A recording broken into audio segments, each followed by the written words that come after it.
Canadians now carry the highest household debt in the G7.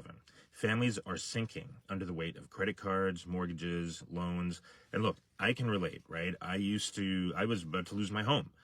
I used to believe that debt was just an inevitability, like, mortgages, car loans, maybe credit card balances, that was just life. But when interest rates rose, those balances got heavier, and what felt manageable for a lot of families started crushing us.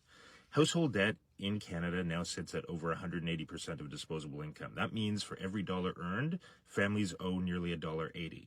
It's a cycle that gets worse every time interest rates rise. And with inflation eating away at every paycheck, there's nothing left to pay it down, right?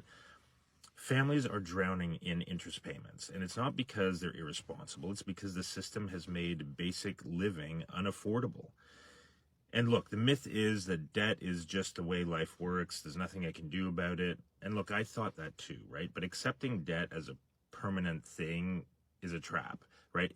It keeps you stuck, unable to breathe. And the truth is, you can't just budget your way out of this kind of bullshit, right? You can't budget your way out of debt. Like, gap is too wide. The only real option is to increase your income. And I know I'm going to get a lot of flack for that, and I'm totally, supportive of people who are being frugal. But, what I learned is that once I started developing additional income, I no longer was drowning, right? I started a digital marketing company that was giving me additional money that I honestly could not have imagined bringing in anywhere else. And look, if you feel that you are stuck in debt, then just reach out to me in the comments and type ready, because there is another way out of this. And it's not by continuously penny pinching and, couponing. And I know that a lot of people are like, well, look, I live off, $2,000 a month, and, I do this and I do that.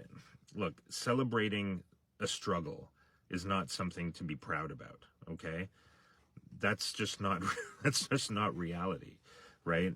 I don't want to be in my mid-50s and be celebrating the fact that I'm struggling, but I can get by because I go to the food bank once a week, and and life's tough, and just suck it up. And look, that's all bullshit, right?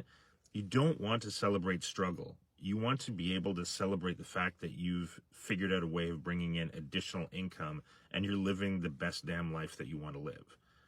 That's the goal here. So if you want to do that, reach out to me in the comments and type ready.